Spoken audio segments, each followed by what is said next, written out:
গতকাল সারাদিন offbeat place explore করার পর রাতে ঘুমটা ক্লান্তিটা কাটিয়ে দিয়েছিল, আর দিনটা শুরু হয়েছিল এরকম গরম চায়ের কাপে চুমুক দিয়ে। Good morning. এখন এসেছি ময়ূর পাহাড় দেখতে। অযোধ্যা হিলটপ থেকে 2-3 মিনিটের রাস্তা ময়ূর পাহাড়। সেই ময়ূর পাহাড়ে এখন যাচ্ছি। উপর থেকে কীরকম লাগে অযোধ্যা হিলটা ময়ূর পাহাড়ে সেটা এখন দেখাবো তোমাদের। এটা ময়ূর পাহাড়ের রাস্তাটা খুব একটা স্টিফ না, মোটামুটি সবাই এখানে আসতে বা উঠতে পারবে। এই যে কোনো পাহাড় বা এই ধরনের উঁচু কোথাও উঠতে গেলে বোঝা যায় আমাদের শারীরিক ক্ষমতা কতখানি। সেটা বাড়িতে বসে বা সমতলে হাঁটাচলা করলে কখনোই বোঝা যাবে না। তো পাহাড়ে যারা যেতে ভালোবাসো বা যাও তারা নিশ্চয়ই বুঝবে যে কোনো ভিউ পয়েন্ট বা উঁচুতে গেলে কেমন লাগে। এই ওপরে চলে এসেছি ময়ূর পাহাড়ের ওপরে। খুবই সুন্দর লাগছে ওপর থেকে জায়গাটা, এরকম ভিউ। এখান থেকে আরও উঁচুতে ওঠা যাবে, সেটা যাব, কিন্তু যারা এর থেকে বেশি উঁচুতে উঠতে পারবে না তারা এই জায়গাতে আসলেও বসে থাকতে পারবে। সানরাইজ বা সানসেট দেখো এখানে বসে সবার ভালো লাগবে। আর এটা হেঁটেই আসা যায় অযোধ্যা হিলটপ থেকে, বা যদি তোমরা গাড়িতে করে আসো সেক্ষেত্রেও আসতে পারো। আমি আগেও একবার এসেছিলাম, তো এটা খুব দূরে নয়। আর এখান থেকে বসে খুব সুন্দর একটা ন্যাচারাল ভিউ এনজয় করা যাবে। বললাম বয়স্করাও আসতে পারবে, তার কারণ বেশি স্টিফ নয়, আর এখানে সিঁড়ি করা আছে, এরকম বসার জায়গা রয়েছে। তো যারা একটু পায়ের সমস্যা বা একটু বুকের সমস্যা রয়েছে, কিন্তু অল্পভাবে মানে কী বলবো থেমে থেমে গেলে যেতে পারবে, তারা এখানে এসে একটু বসে নিয়ে জিরিয়ে নিয়ে আবারও যেতে পারবে ওপরে। ওখান থেকে এরকম সিঁড়ি করা রয়েছে।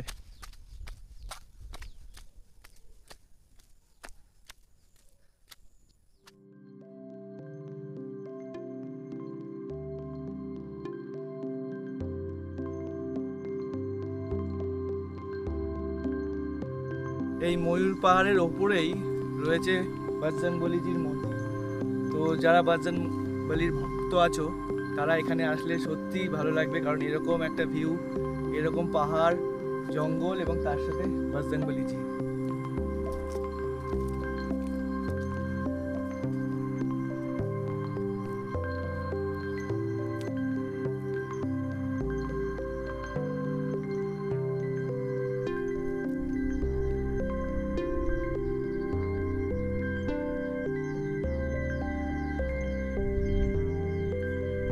জয় বজরংবলী। ইদানিং পাহাড়ের প্রতি মানুষের অনেক টান হয়েছে, কিন্তু অনেক প্রাচীন কাল থেকে এবং অনেক বেশি বজরংবলীজির সাথে পাহাড়ের এক অটুট সম্পর্ক। এখন হচ্ছি ময়ূর পাহাড়ের ওয়াচ টাওয়ারে। অনেকটা বড় একটা ওয়াচ টাওয়ার। কালকে মুরগুমা ড্যামের ওখানে ওয়াচ টাওয়ারটা দেখিয়েছিলাম, আজকে ময়ূর পাহাড়ের এখান থেকে ওয়াচ টাওয়ারে আমি অযোধ্যা হিল টপটা দেখাবো। এই ওয়াচ টাওয়ারটার থেকে মারাত্মক ভিউ, মানে যেরকম সুন্দর হাওয়া সেরকম ভিউ এখান থেকে আসলে যেতেই মন চাইবে না। তো এই ওয়াচ টাওয়ার থেকে একবার ভিউটা দেখাই, তারপর বলছি বাকি কথা।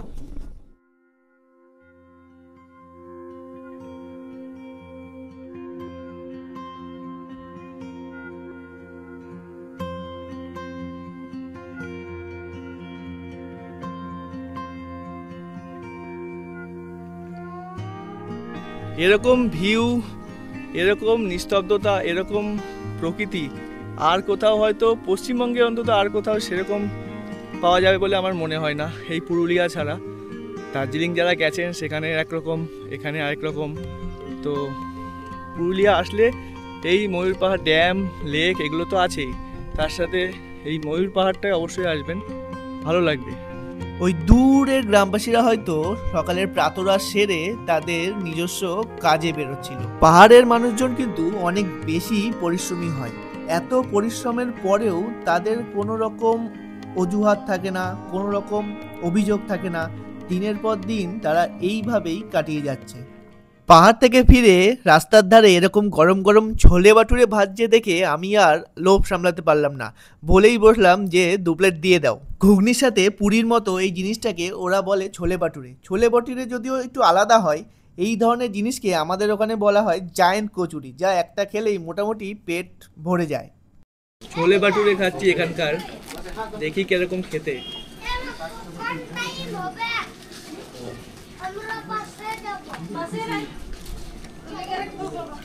আর অন্যরকম খেতে একটু, সেই জন্যই ট্রাই করলাম। তোমরা এখানে আসলে এই দেখা এই মারাংবুরুর দোকান থেকে ছোলে বাটুরে খেতে পারো। ছোলে বাটুরে শুধু না, সকাল থেকে রাত অবধি ব্রেকফাস্ট, ডিনার, লাঞ্চ বলে দিলে উনি সব করে দেবে। আর সন্ধেবেলাও চাউমিন, এগরোল সব কিছুই এখানে পাবে। ব্রেকফাস্ট সেরে বেরিয়ে পড়েছিলাম আমার পরবর্তী ডেস্টিনেশনের দিকে, যার রাস্তাটা দেখেই মনটা পুরো জুড়িয়ে যায়। হাতে 3 দিন সময় নিয়ে আসলেও আমাকে একদিন আগেই বাড়ি ফিরে আসতে হয়েছিল, তাই 2 দিনের মধ্যেই, 2 দিন না ঠিক 1.5 দিনের মধ্যেই আমাকে সমস্ত ডেস্টিনেশনগুলো কমপ্লিট করতে হয়েছিল। পুরুলিয়ার কিন্তু একটা অদ্ভুত বৈশিষ্ট্য আছে, আপনি যেই সিজনে যাবেন সেই সিজন ওয়াইজ পুরুলিয়া আপনার জন্য ঢেলে সাজিয়ে দেবে। বর্ষায় সবুজ, শীতে এক অন্যরকম কালার, এবং পলাশ মহুয়া দেখতে গেলে আপনাকে যেতে হবে বসন্তে, তখন আবার আরেক রূপ। এই রঙিন প্রাকৃতিক বৈচিত্র্যের জন্যই মনে হয় বাঙালি বারবার সব কিছু ছেড়ে পুরুলিয়ার টানে ছুটে যায়। এখন অযোধ্যা থেকে বাঘমুন্ডি হয়ে ছড়িদা গ্রাম ছেড়ে এসে পৌঁছেছি খয়রাবেড়া ড্যামে। আমার এই পাশে রয়েছে খয়রাবেড়া ড্যাম, পাহাড় আর জঙ্গলে ঘেরা খয়রাবেড়া ড্যাম, বিশাল বড় খয়রাবেড়া ড্যাম রয়েছে। আর এই দিকে আমার পিছনে যেটা রয়েছে সেটা হলো মাউন্ট চেমটাবুরু। আমরা বইতে ছোটবেলা থেকে আমিও পড়েছি যে পুরুলিয়ার সর্বোচ্চ শৃঙ্গ গোর্গাবুরু, কিন্তু দক্ষিণবঙ্গের এবং পুরুলিয়ার সর্বোচ্চ শৃঙ্গ হচ্ছে মাউন্ট চেমটাবুরু। আর সেই চেমটাবুরুর সামনে দাঁড়িয়ে আছি। মাউন্ট চেমটাবুরুর এই পাশে খয়রাবেড়া ড্যাম, আমরা একটু ওই খয়রাবেড়া লেক রয়েছে এটা, আমরা একটু ড্যামটার দিকে যাব।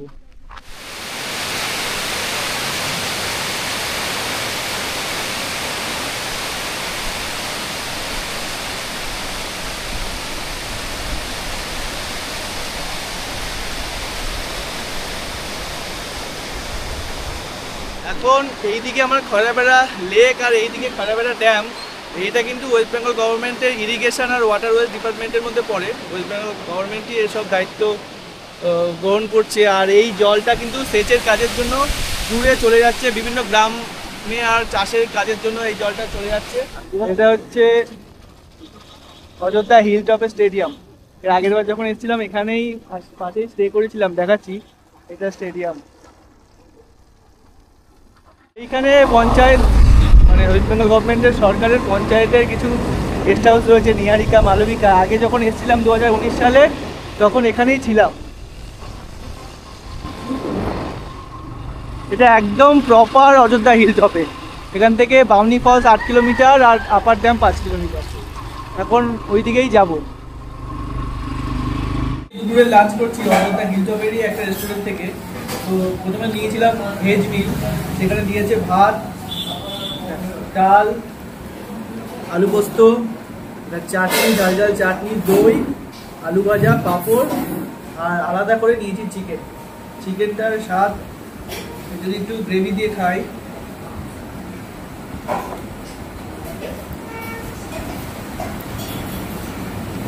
খুব ভালো। ঝাল ঝাল চিকেনটা দারুণ খেতে, সত্যি এত ভালো খাবার এখানে খাবো আশা করি।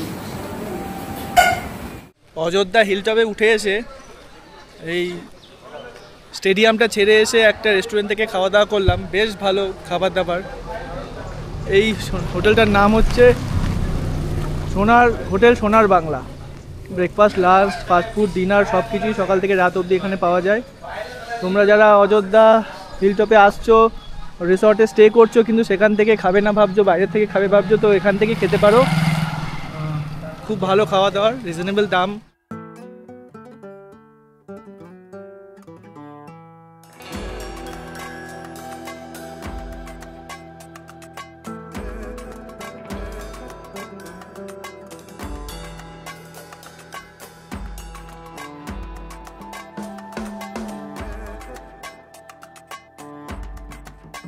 এই লাল জামা পরা অচেনা লোকটিকে জিজ্ঞাসা করতে যে এই জঙ্গলে হাতি আছে নাকি, তিনি হাত দিয়ে ইশারা করে দেখালেন যে তিনি নাকি মাঝে মধ্যেই হাতির দেখা পান, তবে সে নিয়ে ভয়ের কোনো আশঙ্কা নেই বলেই তিনি জানালেন।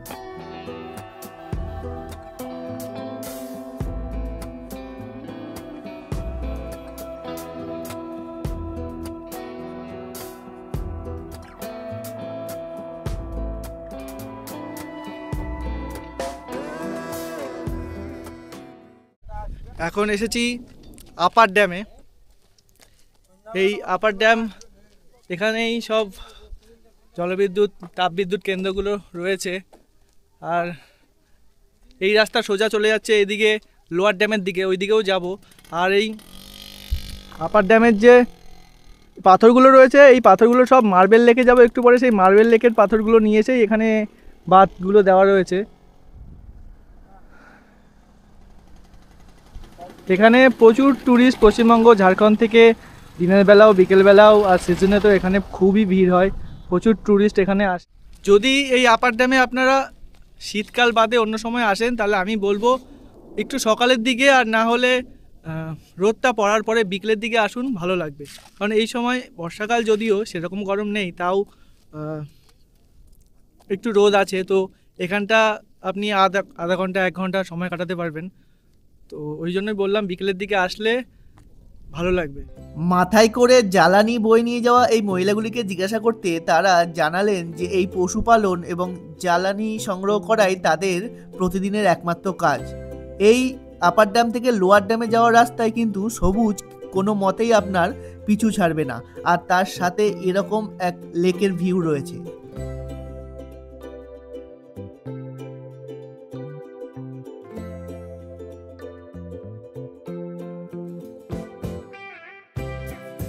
এখন এসে পৌঁছেছি লোয়ার ড্যাম ভিউ পয়েন্টে। নিচে অতখানি আর যাচ্ছি না, যেহেতু এখান থেকেই পুরোটা দেখা যাচ্ছে। বাকি স্পটগুলোতেও যেতে হবে, সেই কারণে আর নিচে যাচ্ছি না। এখান থেকেই লোয়ার ড্যামের সব থেকে ভালো ভিউটা এখান থেকেই পাওয়া যায়। কিছুটা ভিউ এরকম।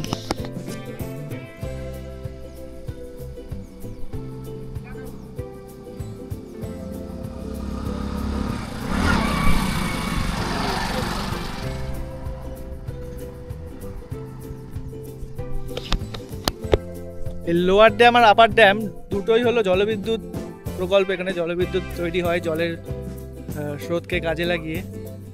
সেই কারণে এই জায়গাগুলো ফেমাস আর ভালো ফটোশ্যুটেরও জায়গা।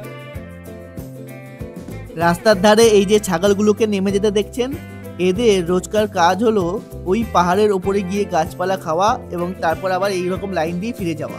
আশা করি ভিডিওটি আপনাদের ভালো লাগবে। তো আমি নেক্সট ডেস্টিনেশনে যাওয়ার আগে চটপট চ্যানেলটা একবার সাবস্ক্রাইব করে দিন। মার্বেল লেকের একদম ওপরে, যেই জায়গা থেকে সবাই যায় সেইখানটায় নয়, আমি অনেকটাই ওপরে এসেছি, পরে ওই নিচটায় যাব। ওই আপার ড্যাম দেখিয়েছিলাম, আপার ড্যামের যে বাঁধগুলো রয়েছে সেগুলো এই মার্বেল লেকের এখান থেকে পাথর কেটে নিয়ে গিয়েই অনেক আগে সেগুলো করা হয়েছে। এই যে দেখতে পাচ্ছ এখানে এবড়োখেবড়োভাবে যেখানে খুশি পাথর রাখা রয়েছে, এখান থেকেই পাথর কেটে কেটে নিয়ে গিয়ে আপার ড্যাম লোয়ার ড্যামে যত পাথরের বাঁধ আছে সেখানে দেওয়া হয়। এই জায়গাটা শীতকালে বর্ষাকালে বৃষ্টি হলে দারুণ লাগে। ওই নিচে ওই জায়গাটায় একটু পরে যাব, ওখান থেকেও ভিউটা দেখাবো আমি। আশেপাশে পুরোই জঙ্গল আর একদম ক্রিস্টাল ক্লিয়ার পুরো জল।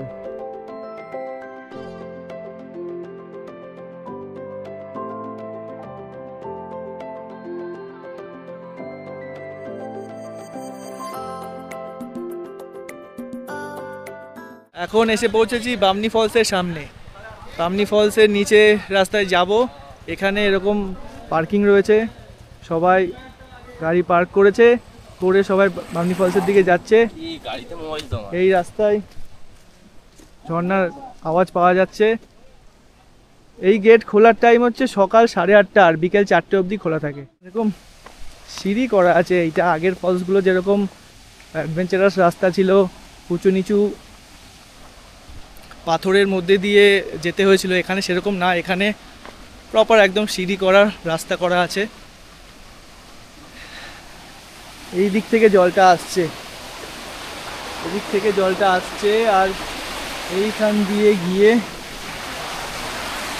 এইখান দিয়ে জলটা নিচে যাচ্ছে। পুরো নিচটায় একদম যাব, নিচটা গেলে আরো সুন্দর ভিউটা পাওয়া যাবে।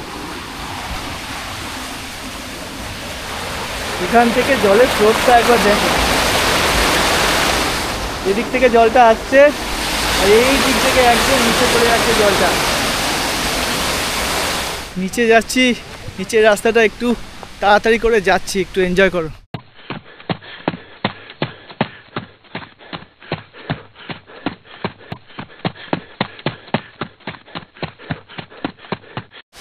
এখন এসে পৌঁছেছি বামনি ফলসের একদম সামনে, নিচে যেখান থেকে পুরো জলটা পড়ছে ওপর থেকে।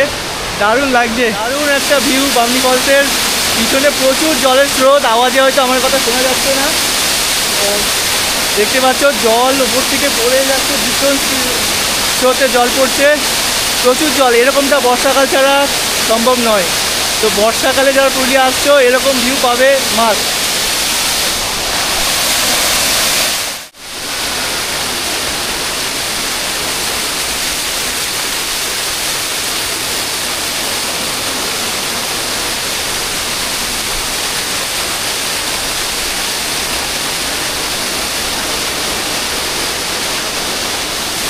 করতে স্নান করতে, কিন্তু আজকে স্নান করা হবে না।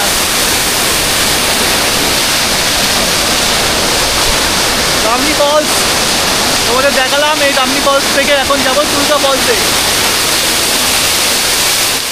ওই দূরে দুজনকে গাছের ডালে ঝুলতে দেখে বুঝতে পারলাম যে তাদের মধ্যে নির্ঘাত আদিম মানুষ ভর করেছে।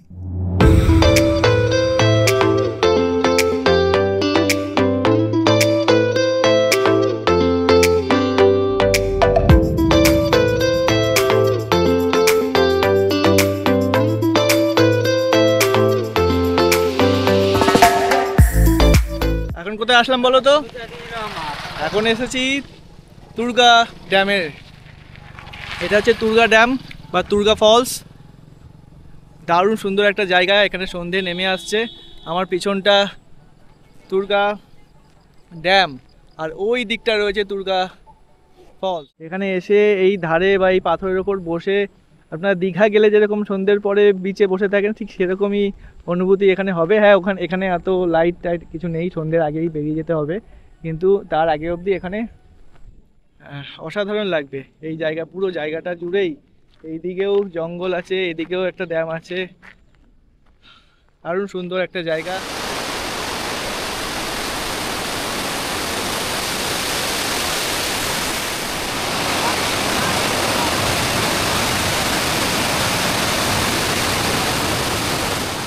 পুরুলিয়া ঘুরতে এসেছেন কিন্তু চড়িদা গ্রামে যাননি, এরম মানুষের সংখ্যা হয়তো হাতে গোনা। বৃষ্টির মধ্যে এসে পৌঁছেছি ছড়িদা গ্রামে। ছড়িদা ঢোকার আগেই হট করে খুব বৃষ্টি নেমে গেছিলো। ছড়িদা এসে ঢুকলাম আর বৃষ্টিটা নামলো, এখানে কোথাও দাঁড়ালাম। এই যে এখানে দেখছো, এটা ছড়িদা, এদিকে ঘোড়াবাদা, বীরগ্রাম। এই পুরো গ্রামটাই ছড়িদা বা মুখোশ গ্রাম নামে পরিচিত। মানে এই যে এই জিনিসগুলো রয়েছে, মালার প্রতীক, ওইগুলো আনতে যাবে। আর এগুলো কি মাটির? কাগজের তৈরি। এইগুলো পুরোটাই নিজেরাই করো? এই আটা থেকে বানানো থেকে? ছৌ নাচের মুখোশ, এইগুলো তো এগুলো উপরে এগুলো সব ছৌ নাচের মুখোশ।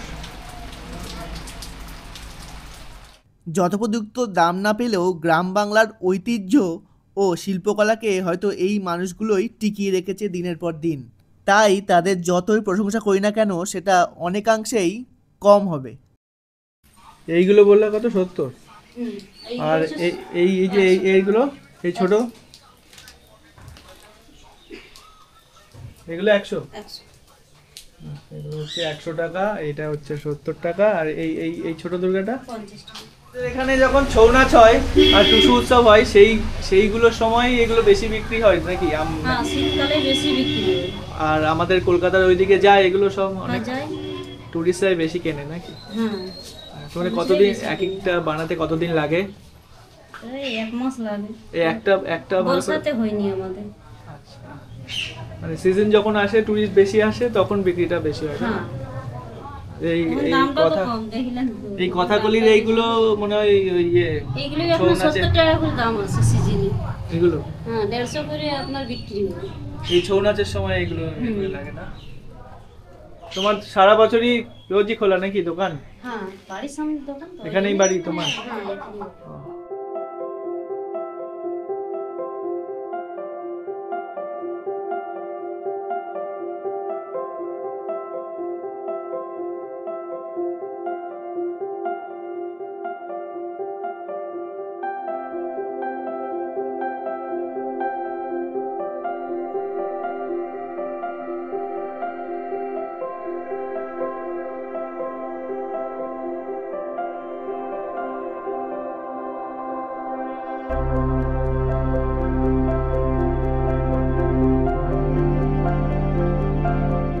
এমন সুন্দর জায়গায় গিয়ে খালি হাতে তো ফিরে আসা যায় না, তাই আমিও কয়েকটা মুখোশ কিনে নিয়ে চললাম আমার পরবর্তী ও শেষ ডেস্টিনেশনে। সকাল থেকেই অনেক টুরিস্ট স্পট দেখিয়েছি, তো এইটা সম্ভবত আজকের শেষ ডেস্টিনেশন বা শেষ টুরিস্ট স্পট।